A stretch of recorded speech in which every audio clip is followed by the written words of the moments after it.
Good morning and welcome back to Classical Mechanics 1, Lecture 4, 30th September 2021.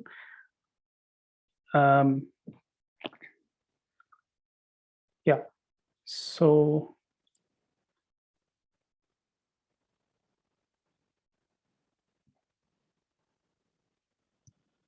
I have a couple of organizational things to mention. One is that I am happy that many of you submitted the first assignment.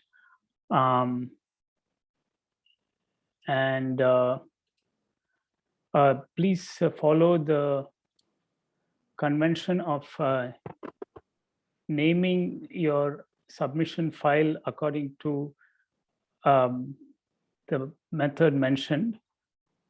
First BMC 2021XX, where XX is your roll number. So that whole thing is your roll number, followed by a hyphen, your full name. I mean, if it is with initials, first name, last name, whatever convention you are following, followed then by hyphen, and then CM1 P1 for problem set 1, and then it will be P2 for the next one.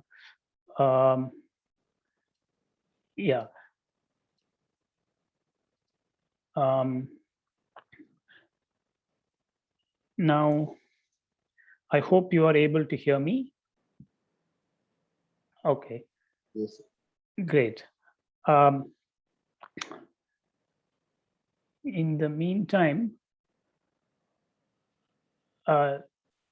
in case I forget to record our lecture, please remind me so that it is available to you, at least if I am able to do that. I am recording this time.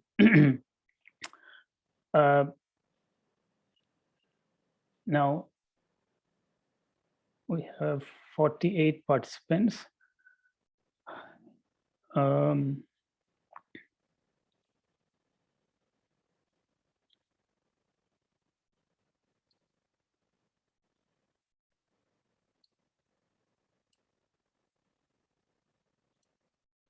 Yeah, so the TAs Shubhendu and Vishnu Kadiri are also with us. For this meeting, we will continue to have the waiting room and admission from there. So please, I have made you co-hosts. You can admit others. One more thing, in submitting through Moodle, you need to press the submit button. Without that, your answer sheet will only be a draft and will not actually be submitted. So this was a problem faced by a few of you. Please ensure that you submit and submit on time before the deadline. We will not consider late submissions. Now, any questions at this stage?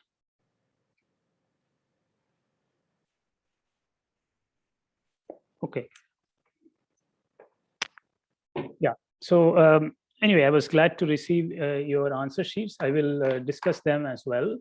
But perhaps I will first begin with a question that was asked towards the end of last lecture. This was posed, I forget by whom, was it about non-uniform circular motion. And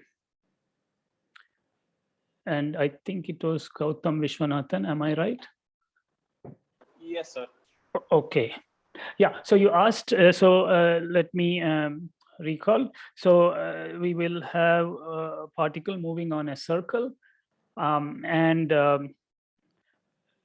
we did discuss the case of uniform circular motion. Now we want to briefly talk about non-uniform circular motion.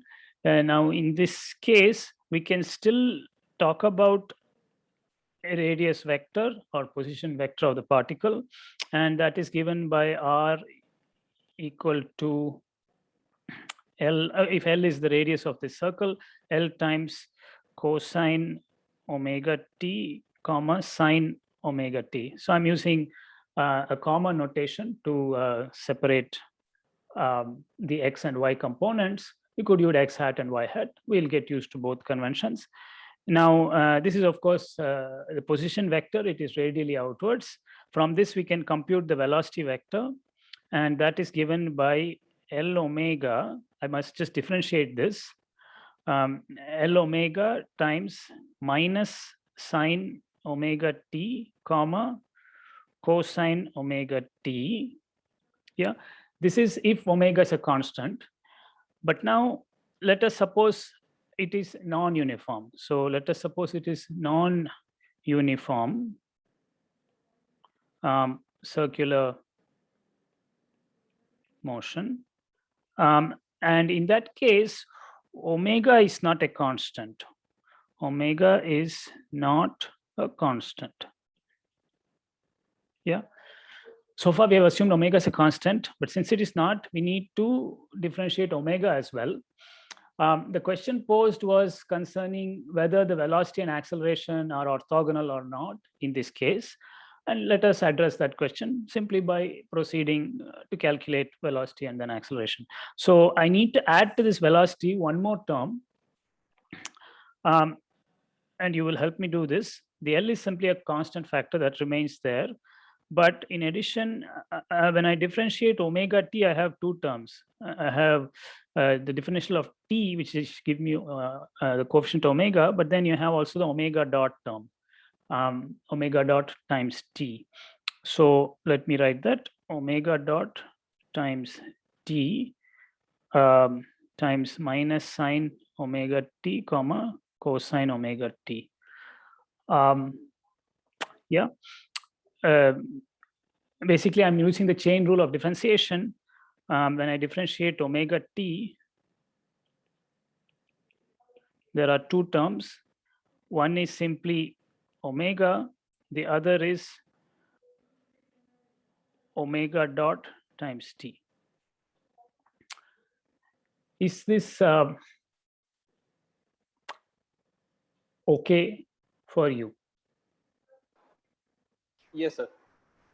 Okay, good. So now the velocity can be written. I will combine the terms and write the velocity as L times omega plus t omega dot as a constant coefficient times this vector, which has components minus sine omega t, comma, cosine omega t. Yeah. So this is my velocity vector for non-uniform circular motion. Any question about how I obtained this? Sir. Yes. Sir, the argument of cos and sine in R should also change, right? It should be in the form of an integral. Wait a minute. So first thing, I would like to know your name. Avinash Rathore. Okay, very good. And here we are computing the time derivative of the position vector. So this is differentiation as opposed to integration. Now, okay, let me go through this a bit more slowly. I have the, okay, so I was a little bit puzzled when you said integral. Could you please clarify?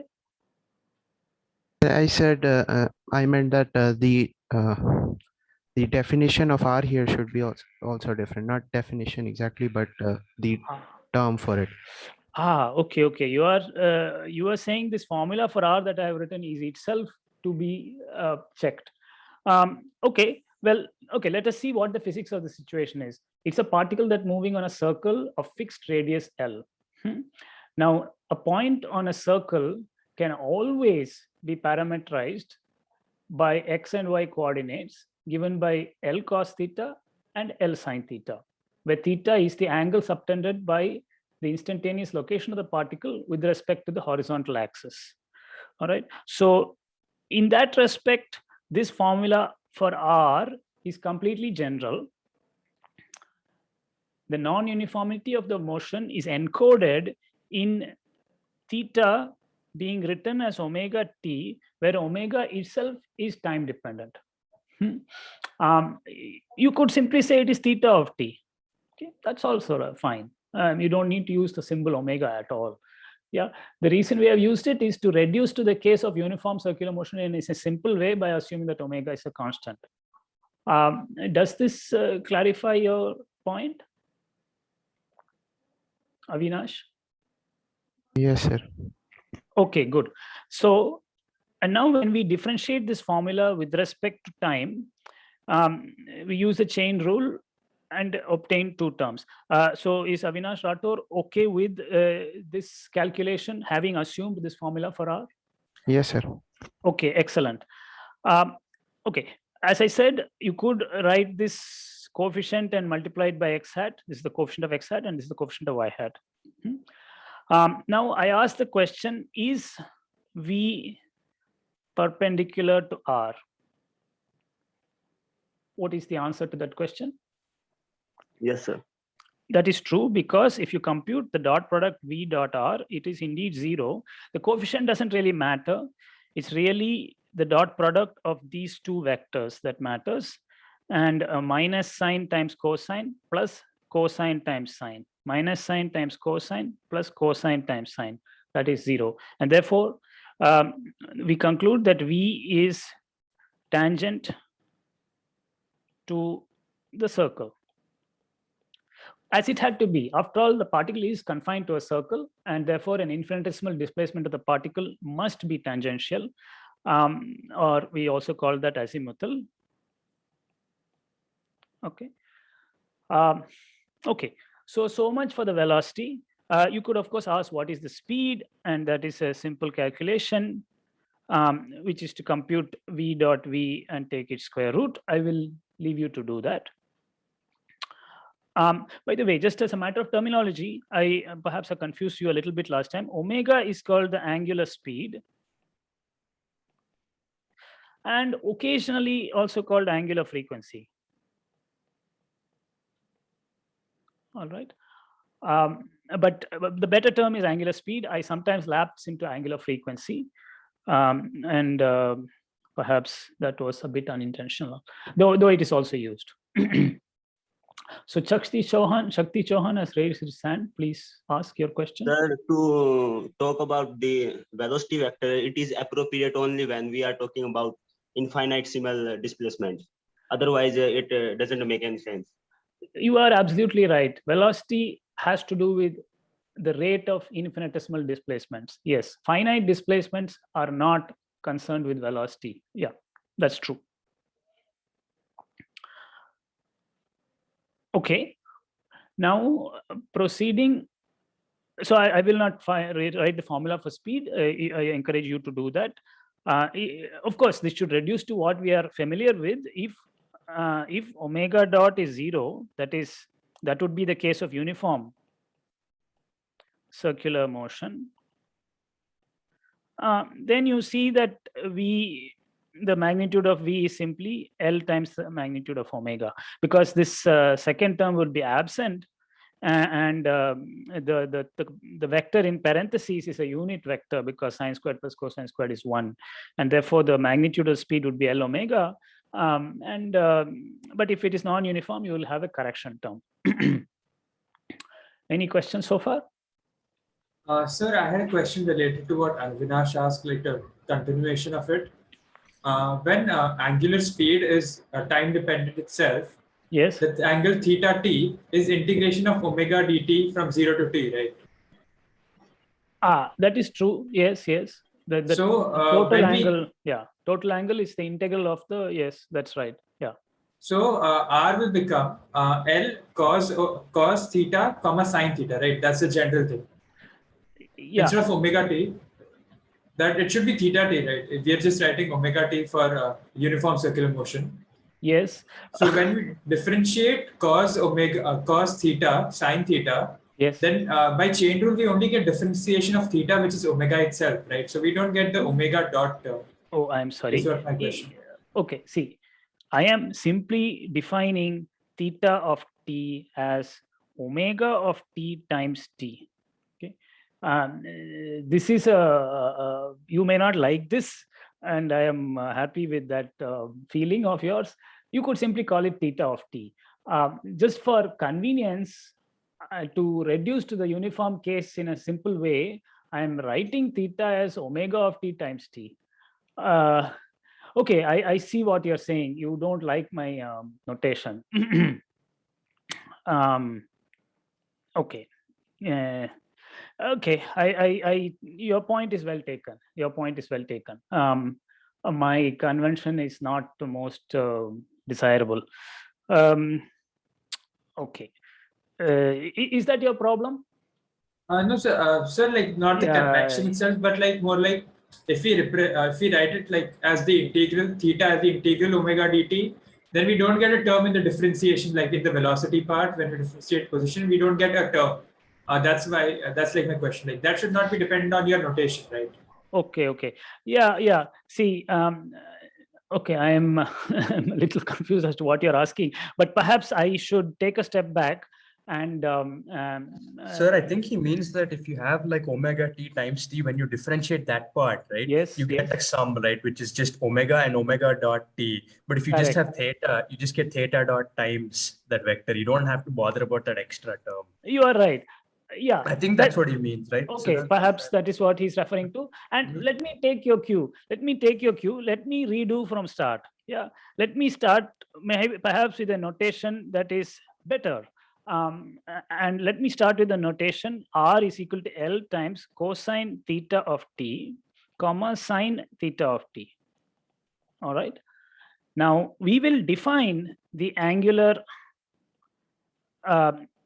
speed as omega of t equal to theta dot of t. Maybe if you want to put some magnitude, that is also okay. I think I shall admit that my notation was not good. This is a better notation. Let us start from the beginning. This is the position vector of the particle on the circle. And to draw a picture, this is theta of t. And it changes with time in a manner where theta dot is not a constant. All right. Is that acceptable to Siddhant Shah? Yes, sir. I also sent like I wrote what I was trying to say down, and I sent a screenshot on the chat itself. So maybe that might help. Okay. Well, I have not yet seen your screenshot. So yeah, I think I will have to open the chat box and see. So it's that. basically what you've written at this point. Yeah. Okay. So then we are on the same page. Okay. Fine. So let us proceed from here. So now the velocity is given by, yeah, okay, I did see your screenshot. See, the omega I had defined was badly defined. I take it back. It was an unfortunate attempt to shoehorn uniform circular motion into non-uniform circular motion. That was not a good idea. Therefore, I am starting afresh. So now we compute the velocity, and that is given by L times theta dot times minus sine theta of t, comma cosine theta of t. Please tell me if you are in agreement with this formula. Yes, sir. Okay, excellent. And now we raise again the physical question, is V perpendicular to R? And the answer is indeed yes, because this vector is perpendicular to that vector. Cosine times minus sine plus sine times cosine is 0. Indeed, it is true, V dot R is 0. So V is tangential. Okay, now we proceed to the next physical quantity, namely acceleration. And that is given by V dot. Okay, so let us compute that. We are going to get two types of terms, those coming from the differentiation of theta dot and those coming from the differentiation of the vector components themselves. So let us do precisely that. I'll do it in two steps. I'll first differentiate the coefficient, so L theta double dot, and then the vector remains the same, minus sine theta comma cosine theta. That's the first term. I'm using the product rule of differentiation component wise, plus L times theta dot squared times minus cos theta, comma, sine theta. Okay, so I've jumped one step perhaps. So I'd like to take a moment for you to absorb this. When I differentiate the quantity in parentheses, in both cases, I will get theta dot terms, which will come out and make it theta dot squared. And the minus sign when differentiated becomes minus cosine, and the cosine when differentiated becomes sine. Minus. Thank you very much. Yes, I was wrong. Okay, so now we notice something very interesting, that the acceleration has two different components. So let us recognize these. The first one, minus sine theta cosine theta, is in what direction? See, the coefficient doesn't Direction matter. of velocity. Yeah, it's in the same direction as velocity. I mean, just comparing the previous line. So this is proportional to v. So the first term in acceleration, does it point radial or tangential? It's tangential. Very good, just like v. So this is tangential. Okay, in addition to that, we have one more term, which is minus L theta dot squared times cos theta sine theta. Okay, I've just removed the minus sign. Now this cosine theta sine theta is in which direction? Radial. Radial, because that was basically the radius vector, right? If I go back, oh, I had it here. The radius vector is written here. So this is proportional to r.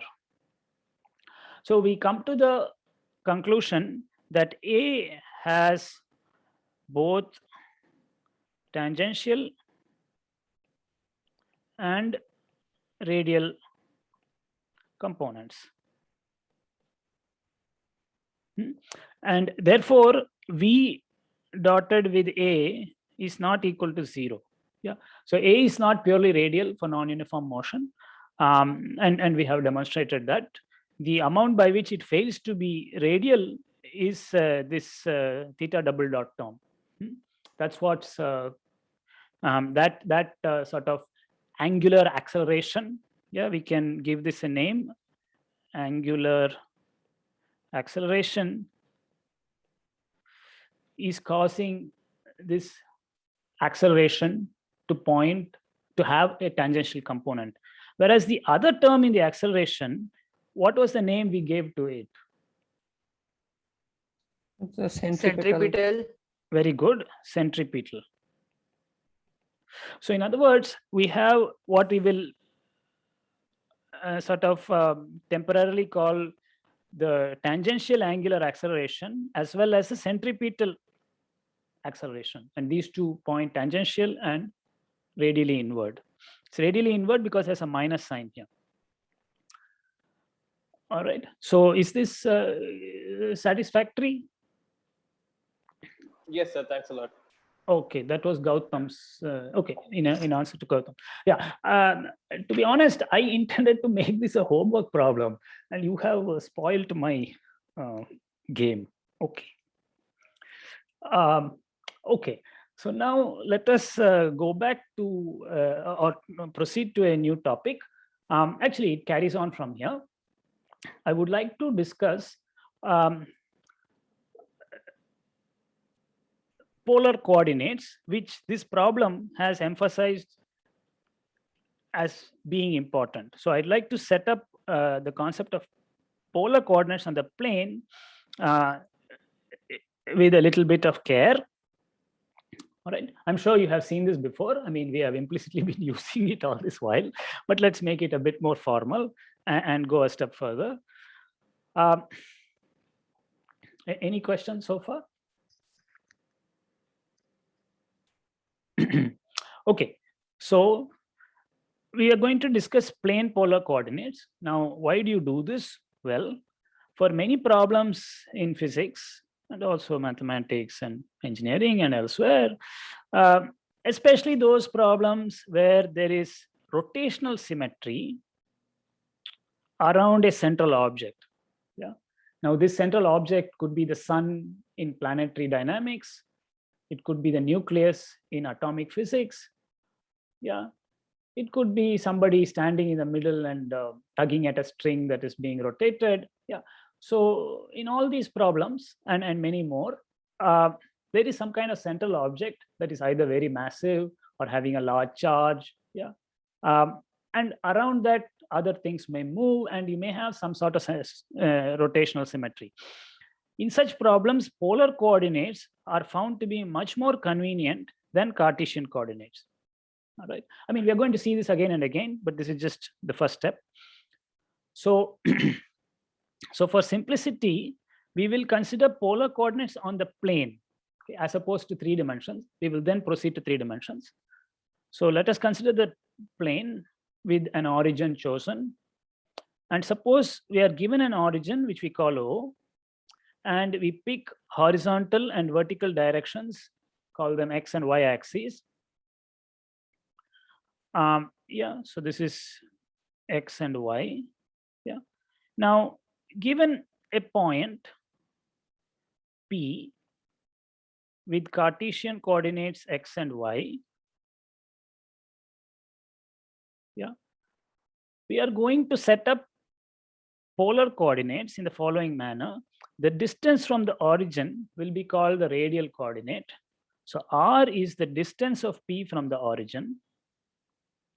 And theta will be defined as the angle that the radius vector R, so the radius vector R is simply xx hat plus yy hat, right?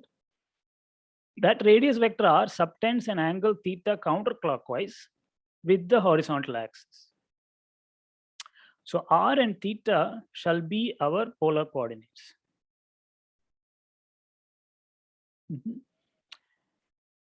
Theta shall be measured in radians so that points on the y-axis have theta equal to what? Please tell me. Pi by 2. That's one possibility indeed. Would you Or like minus pi by 2. or minus pi by 2. Yeah. Now we have to pick some fundamental domain for theta. It is clear that theta equal to 0 and theta equal to 2 pi are one and the same. Both refer to the positive x-axis. So we could choose theta running from 0 to 2 pi. Another option is to take theta running from minus pi to pi. Yeah. So the choice is ours. And we will keep switching among these. All right. Any question about that? Okay. And we do follow the convention of measuring theta counterclockwise. If you change that, things change. One just needs to be aware of that. Now, from elementary trigonometry, we see that the cosine of theta is given by x by r. Yeah, cosine theta is x by r. And so this height is y, this is x. By the way, in a fancy terminology, what is x called and what is y called? There is some fancy name for these two. Abscissa and ordinate. Yeah, okay, very good. So x is called the abscissa.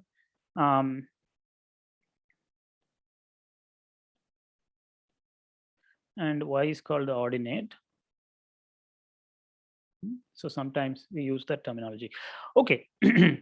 So then a tangent of theta is given by y upon x, again, by looking at this right angle triangle. As I said, the radial coordinate is the distance from the origin to the position P, and that is given by the square root of x squared plus y squared. And taking the inverse tangent of this formula, you will find that theta is arctangent y upon x, or equivalently arc cosine of x upon r. We could, of course, invert these relations and go back to the familiar formulae, x equal to r cosine theta and y equal to r sine theta. So this is our setup of plane polar coordinates. Now let us understand a few geometric features of this coordinate system. First, a question. The origin, what is theta at the origin? It's not defined. Correct. What is r at the origin? R is 0.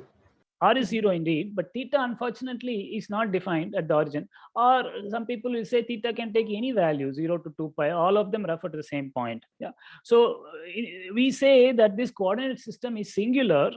So the coordinate system, namely the polar coordinate system, theta r coordinate system, is singular or breaks down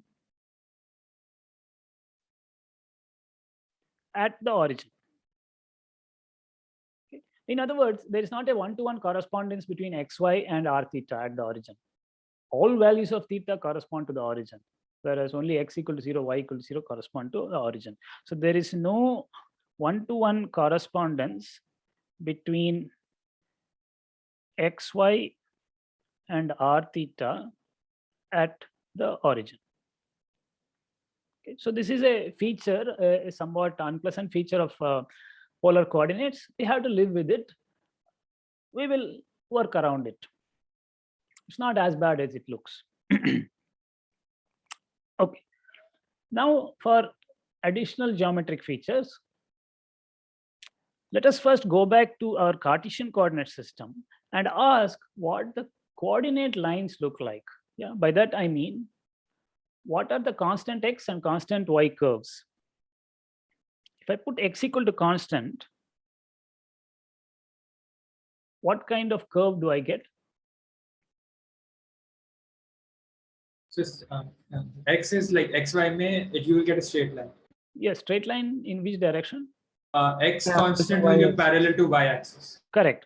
So the constant x curves are straight lines parallel to the y axis. Similarly, the constant y curves, that means constant height, are straight lines parallel to the x axis. Okay. So this is a nice feature of Cartesian coordinates. That is, the coordinate curves, or more precisely, the level curves of the coordinate functions. Let me use that terminology. The level curves of coordinate functions x and y are straight lines. Okay. Level curve means the set of points on which that function is a constant. They are straight lines. They are orthogonal to each other. This family of vertical straight lines is orthogonal to the family of horizontal straight lines. All right. Any question about this terminology? Okay. Now, by contrast, let us proceed to polar coordinates. What are the constant theta curves? Straight lines Straight lines of what sort? Passing through passing origin. through origin. Okay. Do they really pass through the So origin? would they be called straight lines or straight rays? Ah, that's a better term. Yeah, they are rays. They are rays. Because, well, at the origin, we have not really defined theta. You want to extend it to that point, it's okay. But you can't go reverse through the origin, because then theta will go from some 24 degrees to pi plus 24 degrees. So yes, we will now agree that the constant theta curves are rays emanating radially outward from the origin. Yeah, so I can draw a picture. Here is my coordinate system. This is the ray with theta equal to pi upon 4, and then you got this ray with pi upon 2, and this is the ray with theta equal to 0, and so on. Yeah. So these are rays emanating from the origin. The origin is really not part of this coordinate system, strictly speaking. On the other hand, the constant r curves, the level curves of r, the r function, because r is equal to x squared plus y squared square root thereof, are actually concentric circles centered at the origin. Okay, so we've got these concentric circles. The origin itself is one of those circles of 0 radius, but then you got these concentric circles. Notice that this family of concentric circles is everywhere orthogonal to that family of radially outward lines. Okay. So these family of curves are perpendicular to each other, just like x curves and y curves were orthogonal to each other. So that feature is maintained. However, the constant R curves are not straight lines, they are circles.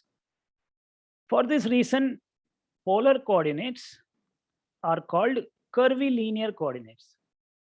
So this is a name given to such coordinate systems. Yeah, they are called curvilinear coordinates. Okay, so that is just some terminology and a few geometric features. Now, to study vectors in this system, we need a basis for vectors, and a basis of unit vectors is particularly useful. And we are going to introduce a pair of unit vectors called r hat and theta hat. Let us see how this goes. Now recall that at a point x comma y in the plane, we had the concept of x hat and y hat. Unit vectors pointing in the direction of increasing x and increasing y, holding the other one fixed. Okay, so let us recall that at any point x comma y, we had this concept of x hat and y hat. Of course, originally they were only along the two axes. We had these unit vectors, but I will extend that concept to any point also. Simply parallel transport them there. Now, you can do that at any point. They point in the same way, they just translated out a bit. Okay. So x hat is the unit vector in the direction of increasing x holding y fixed. Now, similarly, we will define the unit vectors r hat and theta hat at any point r comma theta. So I take a point r comma theta, and I'm going to define theta hat and r hat. We will define the r hat points radially outwards. It's in the direction of increasing r, so the points radially outwards, and that is what this figure shows you. R hat points radially outwards at this point, and theta hat will point counterclockwise tangentially to the circle of radius r, because that is where theta increases holding r fixed. So this one is called theta hat. This is r hat and theta hat. They are orthogonal. We will write them. We will write their components in Cartesian coordinates and check that they're orthogonal. But I hope you can see that from the picture and from what we said earlier, that the level curves of r and those of theta are everywhere orthogonal to each other. Okay, so now our next job is that we have two bases. You have the x hat y hat basis and the r hat theta hat basis. And therefore, you can expand any vector in terms of basis vectors. In particular, I should be able to expand the r hat vector itself in the x hat y hat basis, and the theta hat vector in the x hat y hat basis. So this will be a useful formula. Let us see. I want to write r hat as a linear combination of x hat and y hat. So I just need to find its components. From the figure, you will notice that the x component of the r hat vector is given by cosine theta, okay, this length. The length of the vector is 1, so it's simply cosine theta. And similarly, the vertical component is given by sine theta. Okay. In other words, r hat is cosine theta x hat plus sine theta y hat. And we can also write this as x upon r x hat plus y upon r y hat, okay, because that was the definition of x and y in terms of r and theta. Similarly, we can write theta hat. Now, theta hat is one step further. Theta hat points towards the northeast in my picture. Sorry, northwest. Yeah, and therefore its vertical component, and using the fact that this angle is the same as that angle, its vertical component, The y component is the cosine of the angle theta, whereas its horizontal component is actually negative. I mean, for this setup. So it is minus sine theta. It's this distance. It should be minus sine theta. Okay, so here we are. We have written formulae for r hat and theta hat. So take a moment to absorb this. So I had one question. It's related to the previous discussion. Okay, so over there you said that just because of one single point, like the origin, that polar coordinate system breaks down or something. I think you used that term. Yes, But yes. I was thinking why. I mean, this definitely limits our action. So why don't we just define something? I mean, it sounds vague, but isn't it possible? Like I would say like theta equal to 0. Maybe that's not possible or because of some condition. But Correct. What is the condition that creates problems? See, we want these coordinate functions which we define, namely r and theta, to at least be continuous functions of x and y. Now you can, like you said, simply define at the origin theta equal to 0, or somebody else may prefer theta equal to 23 and so on. Yeah, but the sad part is that if you approach the origin in different ways, yeah, this way, that way, yeah. In fact, suppose we approach it along a radial direction. Yeah, theta would be a constant, right? Here theta is something like 80 degrees or so, 80 degrees, 80 degrees, 80 degrees, 80 degrees, and suddenly you're defining it to be 0 degrees. Yeah, that causes me some indigestion. So you say, okay, I should define as. Is that understood? Yes. Okay, yeah. So unfortunately, there is no way to really extend the r theta coordinate system to the origin in a manner that there is a one-to-one correspondence between the two systems, to the pairs, two pairs. Yeah. Okay. Good. But Professor? that's a good question. Sorry. What exactly is meant by a coordinate function? I mean, I kind of get what it is, but how do we? Yeah. Why is it called a function? Yeah. Yeah. See, x and I will often define things through examples, or rather motivate through examples before giving some sort of formal definition. And like it or not, this is the way science works. I don't exclude mathematics. Most things are defined or discovered through examples, and then definitions are invented. Now, x and y are called coordinate functions. What is a function? A function is a gadget that assigns a real number to a point. So now we are considering functions on the plane. So we take a point on the plane. Any gadget that assigns a real number to that point is called a function. Now you may want functions that are continuous or smooth and so on. That's a different matter. Now, x itself is a function. It is a rather simple function. It assigns to this point the abscissa of that point. End of story. Y is another function. It assigns to this point the ordinate of that point. They are called coordinate functions because x and y are our coordinates. That is the reason for the name. They are somewhat special functions. They are somewhat simple functions. I should not say special.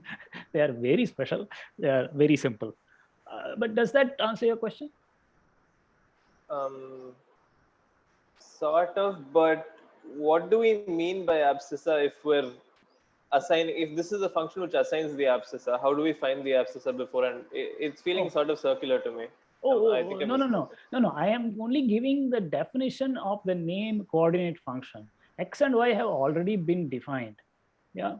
X is the horizontal distance, X is the horizontal component and Y is the vertical component. Those have already been defined. Yeah, so no, I'm sorry if I confuse the logic. I am only justifying the name coordinate function. X squared plus Y squared is also a function, but I don't call it a coordinate function. Yeah. Okay. Yeah. I think I get it better now, sir. Yeah. Okay. Thank you. Thank you. Yeah. The square root of x squared plus y squared is also a coordinate function in polar coordinates. it is better known as R. Yeah. So depending on your coordinate functions, depending on your coordinate system, the coordinate functions differ. In polar coordinates, the coordinate functions are R and theta. So, sir, can we say that the coordinate functions are projections? No, I don't know whether I want to see. In order to define X and Y, you may have to do some projection and so on. Agreed. Okay. But I would not like to say that the coordinate functions are projections. Yeah. And this was Sankalp Sundar asking, I believe. Is that right? Yeah. Sankalp. Yeah. No, I wouldn't quite like to call them projections. Yeah. I mean, R is not really the projection of something. Yeah. I mean, you may be able to make sense of that, but yeah, I don't feel that that is a very helpful point of view. Okay, thanks. Yeah. Okay. Any other question so far? Sir, I have a question about like the orthogonality of the level curves. So for this particular example, we see it happening, but in general, if you were to define a coordinate system, let's say that maps x comma y to f of xy and g of xy, right? Would it be orthogonal if it was like some sort of isomorphism of the plane? Yeah. Or under what conditions, perhaps? Yeah, right. Yeah, it's a good question. I mean, it's not always the case. You can make changes of coordinates where the new coordinate curves are not orthogonal. Yeah. So there are. So one needs to impose additional conditions. Now, I mean, okay, this is something that one studies in Riemannian geometry. Yeah, so your question is well taken. It is not guaranteed. You need to impose some conditions, only then it happens. So yeah, so we will discuss that. I mean, it's not completely relevant to what we're talking about here, so I don't want to devote time to that now. But yeah, one needs to think under what circumstances this is the case. What kind of changes of coordinates in a sense are orthogonal. Okay, so yeah, if we have a chance, I will explain that through some examples, or I'll do that sometime.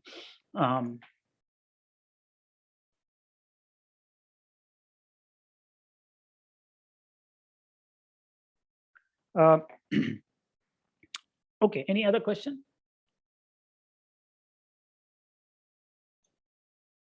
All right, so now that we have got our r hat and theta hat, we shall check, as we asserted, that they are actually orthogonal, and not only that, unit norm. I mean, it's sort of true by construction and from the figure, but there is no harm in checking. In order to do that, we simply have to compute r dot theta, r hat dot theta hat, dot product of these two, and you will notice that the first term is going to give you minus sine times cosine. X dot x gives you 1, and then you will get sine times cosine. Y dot y gives you 1. Yeah. So r hat dot theta hat is equal to the cross terms give you 0, because x hat dot y hat is 0 and x hat dot y hat is again 0. They don't contribute, and therefore r hat dot theta hat is equal to minus cs plus sc, which is 0, where c and s stand for sine and cosine, cosine and sine. Okay, so they are indeed orthogonal, and they're also of unit norm, which is again easily checked. R hat dot r hat is going to be given by cosine squared x dot x plus sine squared y hat dot y hat, and the cross terms again are 0, so this gives you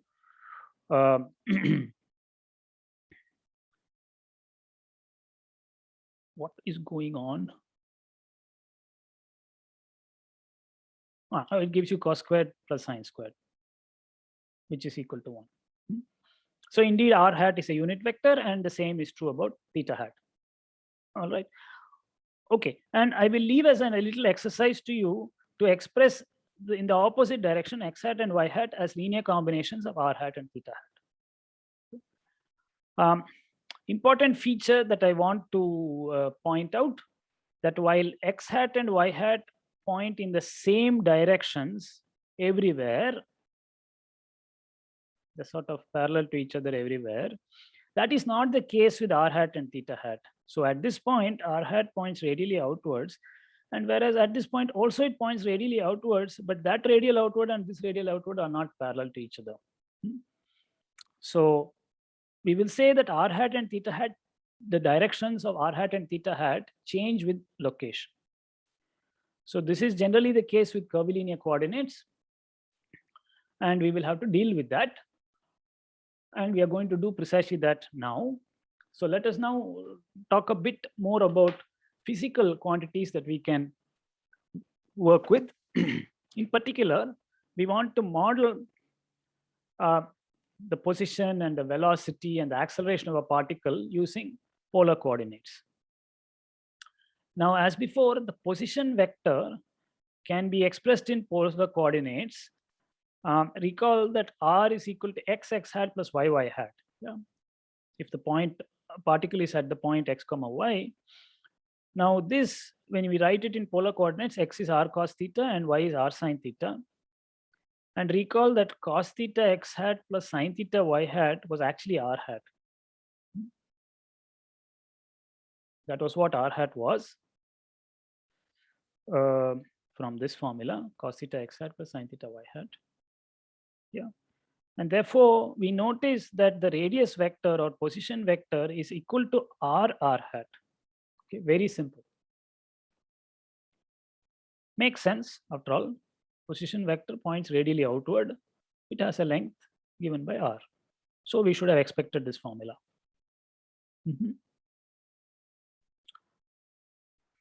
The position vector itself doesn't have any azimuthal component.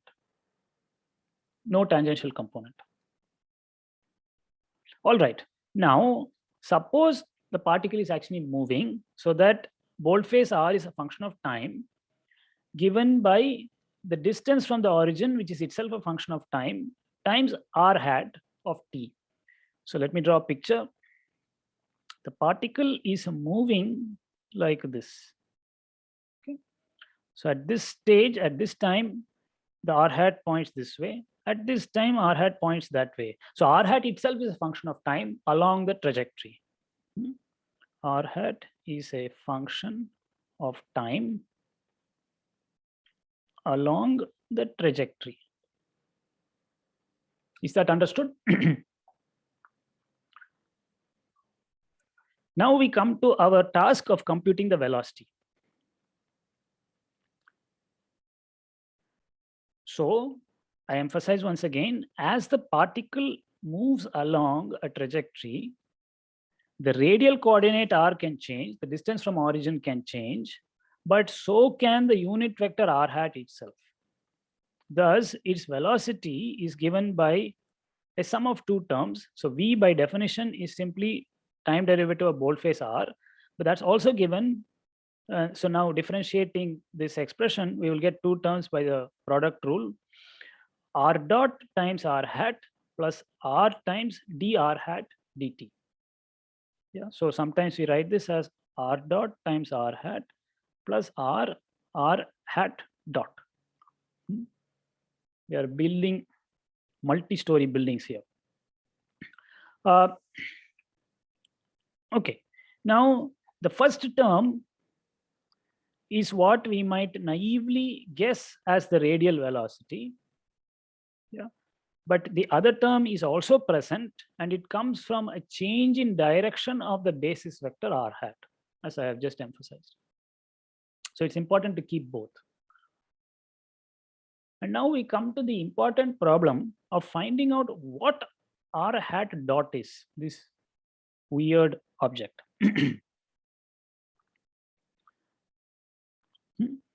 And to compute that, we're going to go back to Cartesian coordinates, where we know that x hat and y hat don't change with time.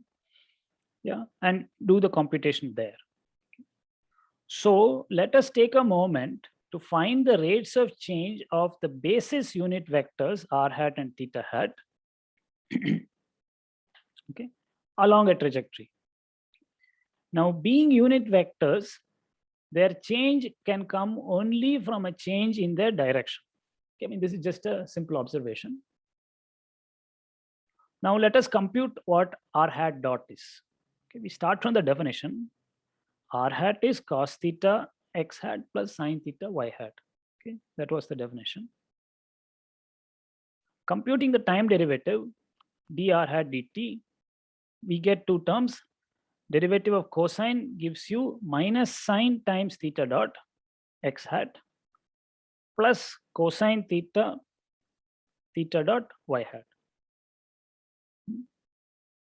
Now, lo and behold, we notice that if we take theta hat dot common outside, yeah, it multiplies the combination minus sine theta x hat plus cos theta y hat. Now that was precisely what our theta hat vector is, minus sine theta x hat plus cos theta y hat. Okay, so we come to the remarkable conclusion that r hat dot is equal to theta dot theta hat.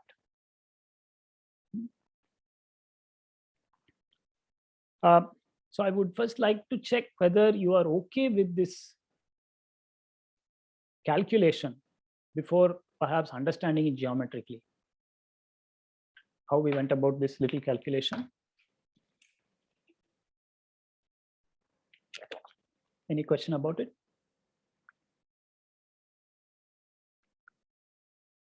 Okay. So let us just interpret this.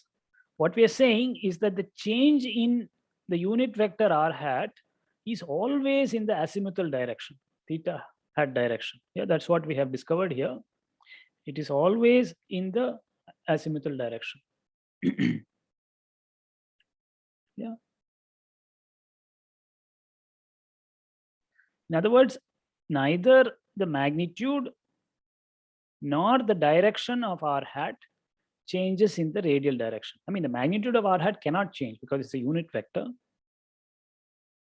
But even the direction of r hat can only change in the theta hat direction.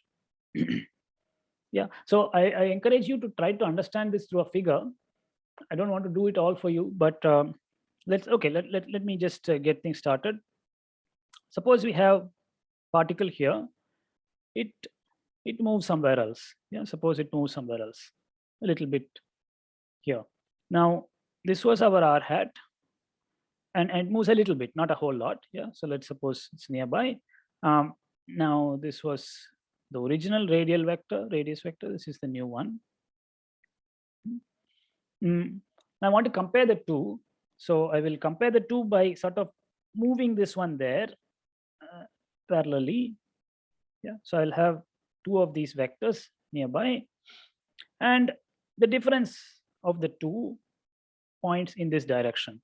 And the picture sort of conveys to you is that that change is always perpendicular to r hat itself.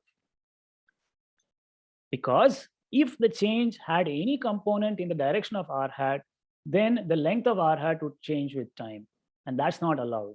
Yeah, because it's a unit vector. Yeah, so it is not surprising that r hat d by dt is proportional to theta hat. So I hope I have justified that. Sir, could you explain it once again, the geometric interpretation? Sure, absolutely. Yeah, let us go back to this picture. The particle was originally here and had a radius vector r, or position vector r, at time t. It makes a small displacement to a new location with position vector r of t plus delta t. Okay, and at that point, the position vector, at that point, the r hat vector points radially outwards. Here also it pointed radially outwards. Now let us recall what is r hat dot. Yeah, it is r hat of t plus delta t minus r hat of t upon delta t in the limit where delta t goes to 0. That is the difference quotient. Therefore, I must take the new vector r hat of t plus delta t subtract from it the original vector, and that is that subtraction procedure that I am doing in this separate figure. I draw both of them with a common origin by moving it over. The difference is given by this little vector, as you have observed in your problem set 1 first problem. Now we make the further observation that this little vector, at least from the figure, is not in the same direction, has no component in the same direction as r hat, for the simple reason that r hat maintains its length. It is a unit vector, it maintains its length, so its change must be orthogonal to it. This goes back to our general discussion in the last lecture, that if there is a vector whose rate of change is orthogonal to itself, then that vector must simply rotate. Yeah, I mean, okay, that was a further discussion, but at least here, if the change has no component along r hat, then the length of r hat at least will not change. Yeah, that is what we need over here. Does that clarify the geometric picture to you? Yes, yes, sir. Okay, was that Excuse me, sir? Neelabja who Yes, asked? sir. Yes, sir. Okay, yes. All right, somebody else had a question? Sir, sir, you have written that the 2 times r hat. You have written that for the r of the rt vector and the rt plus delta vector, both the times you have written the r cap vectors. So okay, I should the write direction something. I should correct myself. The r hat itself depends on where you are. So this is r hat at time t, and this is r hat at t plus delta t. Is that what you were pointing out? yes, sir, yes, sir, I was putting that out. Okay, thank you. Yes, you are absolutely right. The vector r hat changes with location, so it is important to tell at what time we are evaluating it. Sir, Yes. Sir, Okay, Shakti here- Chauhan. Yes. this triangle is a right angle triangle. So how can hypotenuse length be equal to the base length? The magnitude of like r hat and r hat t plus delta t. Okay. See, this is indeed an isosceles triangle. But okay. No. See, this is a okay. This is the business of infinitesimals. This is the business of infinitesimals. We are supposed to keep only quantities to linear order.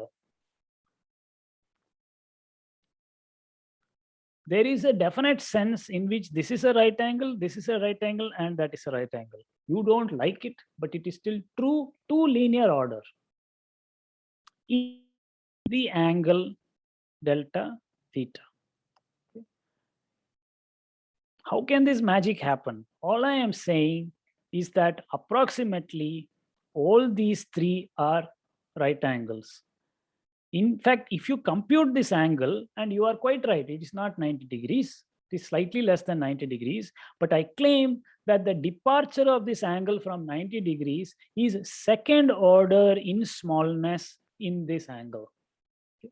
And if we work to first order in smallness in that angle, we will not detect such discrepancies. This is the business of working with infinitesimals to a given order.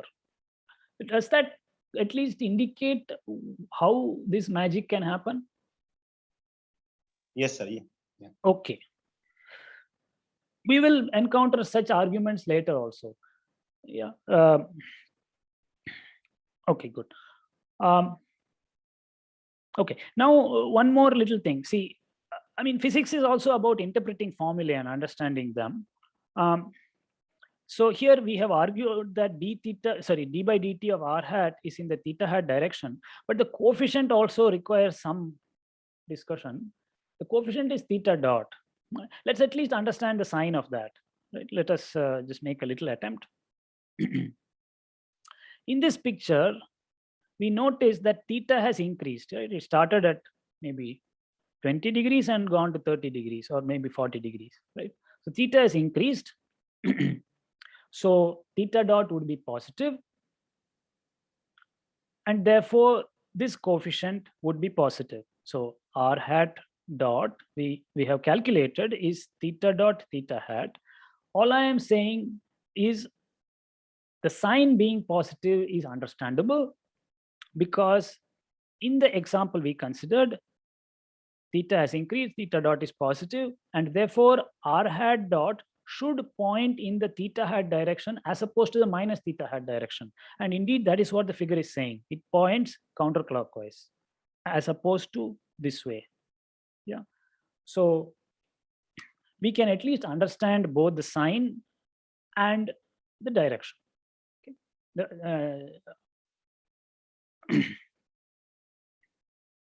Okay, now we can play a similar game and compute for ourselves what theta hat dot is. So I will leave this as a little exercise for you. It is done in exactly the same way. We start with the definition of theta hat, namely minus sine theta x hat plus cosine theta y hat. Yeah, just recall that at a point here, theta had pointed that way. It had two components, and this was the angle theta. Yeah. So the horizontal component was negative sine theta, vertical component was cosine theta. Then we compute d theta hat dt, and again you have two terms, minus sine theta theta dot x hat minus sine theta theta dot y hat. And then we observe that cos theta sine theta is simply r hat, and therefore theta hat dot is equal to minus theta dot r hat. So we have derived two very nice formulae, extremely compact and nice formula for the rate of change of the unit vector in the theta direction.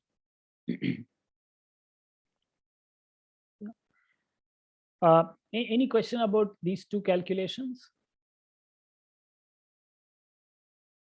I will let you draw a figure and sort of interpret this formula, just like we did for the r hat dot formula. As a matter of terminology, r hat points radially, and theta hat, the direction of theta hat is defined as the azimuthal direction.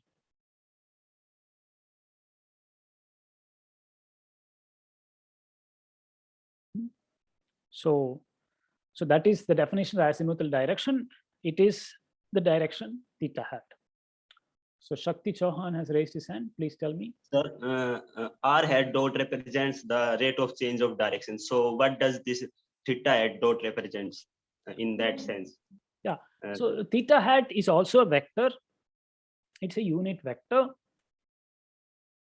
Let us recall what it is. Let me go back to this figure of the trajectory. Particle was here. At that point, you have an r hat vector and a theta hat vector. Okay. Now particle moves to some new location. At that new location, at a subsequent instant of time, you're going to have a new r hat vector which points radially outward, and a new azimuthal unit vector theta hat of t plus delta t. Now, what is theta hat dot? Well, it is the difference between these two vectors over a very short interval of time divided by that time. So it is simply asking, how does the unit vector in the azimuthal direction change along the trajectory? It is the rate of change of unit vector in azimuthal direction along trajectory. Okay, that is what it is. So, I mean, the trajectory need not be a circle. There is no such requirement. I mean, the trajectory could be altogether different. The trajectory could be downwards or something. Yeah. And then you would have a theta hat this way. And then after some time, the theta hat would be pointing, well, here the theta hat would point upwards. Okay, maybe it's worth drawing another picture. Suppose this is our coordinate system. The coordinate axis, the particle goes simply vertically downwards. Here, theta hat pointed that way. r hat pointed this way. At this point, r hat points this way and theta hat points this way. This is at t, this is at t plus delta t. Okay. You notice here that theta has decreased because the particle has come towards the x-axis. So theta dot is actually negative. Theta dot is negative, so minus theta dot will be positive. And therefore, we have declared, according to the formula, theta hat dot points in the r hat direction, positive r hat direction. Okay. So let us draw a figure and see if that makes sense. I start with this vector. I end with this vector. Yeah. This is my theta hat at time t. This is my theta hat at t plus delta t. I'm simply copying these two vectors down here. And therefore, theta hat at t plus delta t minus theta hat of t is going to point this way.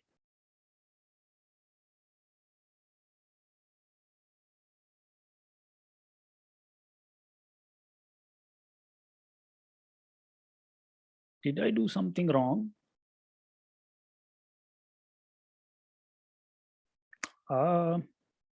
Okay, let me not try to fix my figure.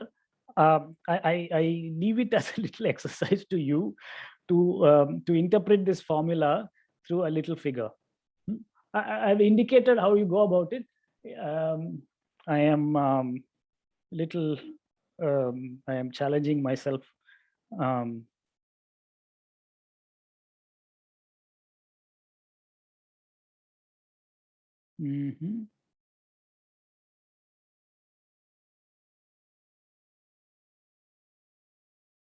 Oh, I'm sorry. Theta of t plus delta t minus theta of t. So it points this way. I'm sorry. Yeah. I'm subtracting this vector and I'm adding this vector. So it must point towards that. And indeed, that is the radially outward direction. Sorry, I went through this a bit quickly and I also made a slight mistake in the calculation, the explanation. But I believe I have tried to convey to you why theta hat dot points in the r hat direction, and also it points in the positive r hat direction if theta dot is negative, that is the particle is going downwards. Shakti, I think you're the one who asked, is this of any help? Yeah. Oh, okay, good. Yeah. Any other question right now? Okay. All right, let me go to the next stage. Now we're just going to put things together. Putting these two calculations together, we get the decomposition of the velocity of the particle in polar coordinates, right? So recall the velocity of particle was defined as boldface r dot. So that was d by dt of r hat. And that gave you two terms, r dot r hat plus r hat dot. So r dot r hat we simply copy down, and we have just discovered that r hat dot is given by theta dot theta hat. And therefore, we have discovered a formula for the velocity of a particle in polar coordinate basis. There are two terms, and we will interpret the two terms, or at least give them names. We will say that the r hat component which is given by r dot, is called the radial velocity of the particle.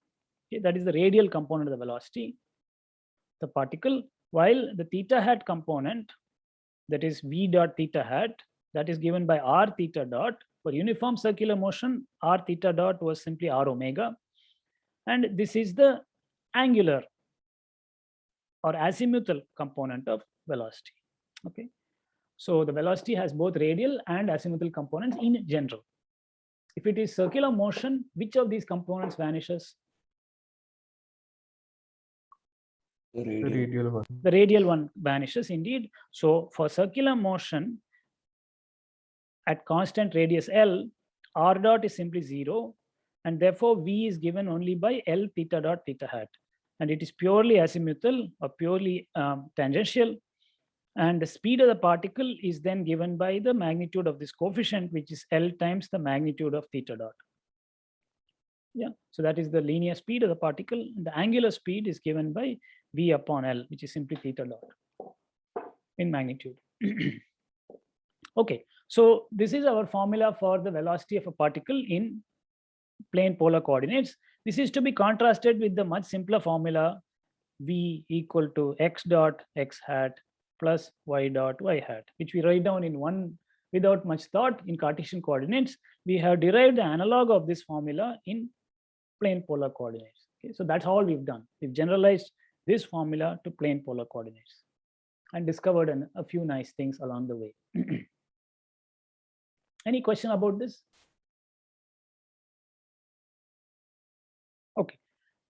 I only have, okay, I'm already out of time. So I think I should stop. The last thing that I wanted to do was to go one step further and compute the acceleration in polar coordinates. And that should be straightforward. I will do that next time, I guess, because I'm out of time now. But in the meantime, please let me know if you have any questions about what we have discussed. Or urgent questions about the homework.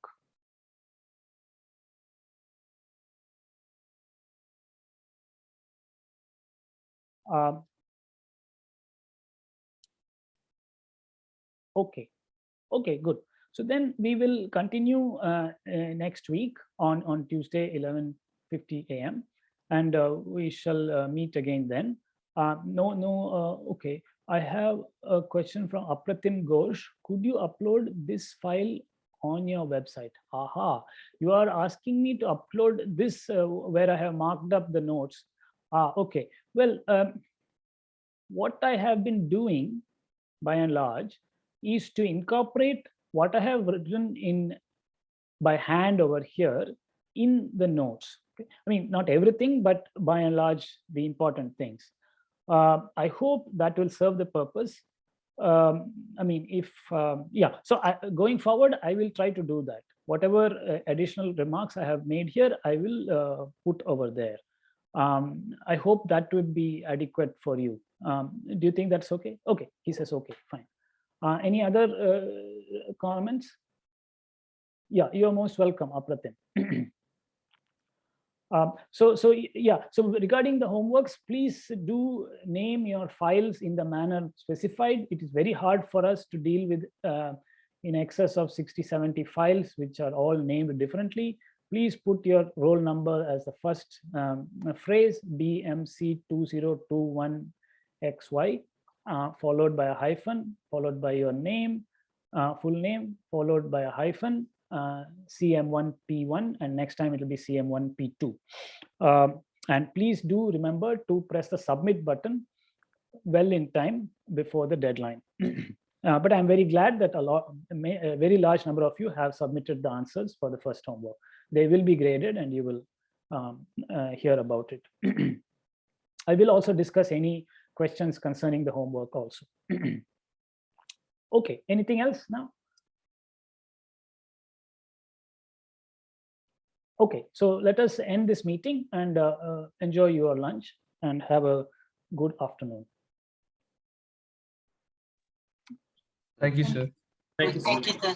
Yeah. Thank you, sir. Thank you, sir. Thank you, sir. Yes, great. Thank you, very sir. much. Sure.